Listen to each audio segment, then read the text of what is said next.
जब मरे एक्कासी एकदम आनन्द आयो फेरि मलाई। निकै गाह्रो पनि त भएको थियो। मेरो कानले सुन्न त सक्थ्यो, तर मुखले सुनेको कुरा फर्काउन सकिरहेको थिएन। मेरो अगाडि आउने मान्छे मलाई चिनिस् भनेर सोध्थ्यो, तर खै को रहेछ ठम्याउनै सक्थेन। एक त बुढो भएको शरीर, त्यसमाथि धेरै रोग।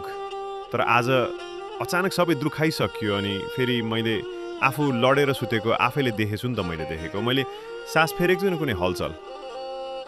एकछिनपछि छोरी आएर बाबा भनेर रुन लागि। श्रीमती चिच्चाएर डाको छोड्दै कराउँदै मलाई एक्लै छोडेर किन जानुभयो, लैजानुसँगै भनेर रुन लागि। बिस्तारै रुवाबासीको ताण्डव नै हुन लाग्यो फेरि। कोही भन्थे बिचरा दुख पाएको थियो, गएर ठिकै भयो। यस्तै बिचमा कोहीले हरियो बाँस ल्याएछ अनि मलाई सेतो कपडाले बेर लाका रहेछ। कोही रुवाबासीको पनि चर्को चर्को आवाज आएको थियो।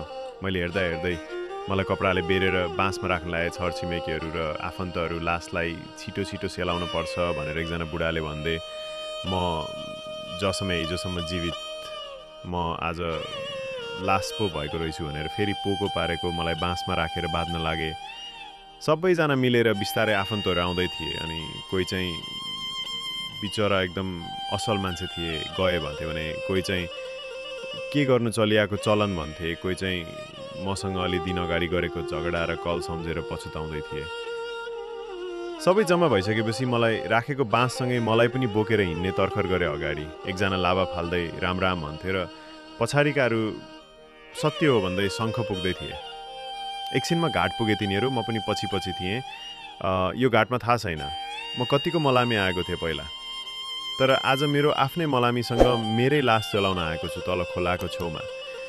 कसैले पहिले आएर दाउराको चाङ लगाएको थियो अनि खोलामा मेरो खुट्टा छाएर छेउमा सानो आगो बाले एकजना। मेरै घर छेउका बुढाले सबै सामान तयार छ भनेपछि सबै मलामी मिलेर पोकाहरू हेरे ठिक छ भन्ने उत्तर आयो। ल अब लासलाई चितामा राखौँ भन्ने कोहीको आवाज आयो। सबै मिलेर मेरो शरीरलाई चितामा राखे। पण्डित बाले छोरालाई, लाउँ बाबु आगो देऊ के गर्छु त बा। चलेको चलन यस्तै हो, संसारको नियम जन्मेपछि मर्नै पर्ने भनेर हातमा आगोको मसाल दिए। अनि फेरि भने, ल 3 फन्का घुमेर आगो देऊ। हुन त पहिला मैले दिएको छोराको हातले जल्नु बाहेक अरू के न रहेछ त मान्छेको जुनी। तर आज आएर यो समय सोच्दा र पश्चाताप गर्दा म मरिसकेको छु, लास बनिसकेको छु, चिता बनेर जलिरहेको छु। यता सोच्न थाले उता मेरो शरीर त सकिसकेको रहेछ। कहिले ठुलो बाँसले मेरो बचेको शरीरलाई पिट्दै थियो न अब कहाँ त्यो शरीर थियो र, मासुको डल्लो मात्र थियो, त्यही पनि उल्टाइ पल्टाइ पिट्दै थियो। कोही मलामी भने फर्कने तर्खरमा थिए, कोही भने अब भोक लाग्यो केही खानुपर्छ भन्दै थिए।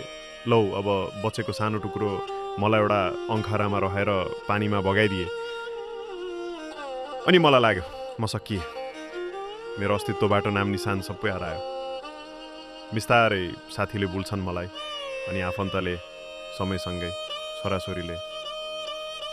तर पनि एकजनाको मलाई मरेपछि पनि माया लाग्दैछ, मेरो पत्नीको।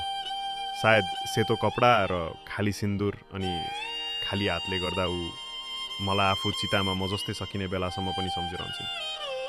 सबै मलामी त फर्किए मलाई बिदा गरेर, तर म अब कता जाउँ?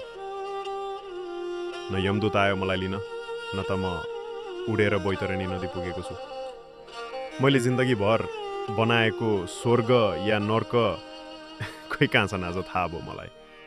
स्वर्ग, नर्क, पाप, धर्म अनि भगवान र मन्दिर, यो सब मान्छेको डरले बनेको कुरा रहेछ।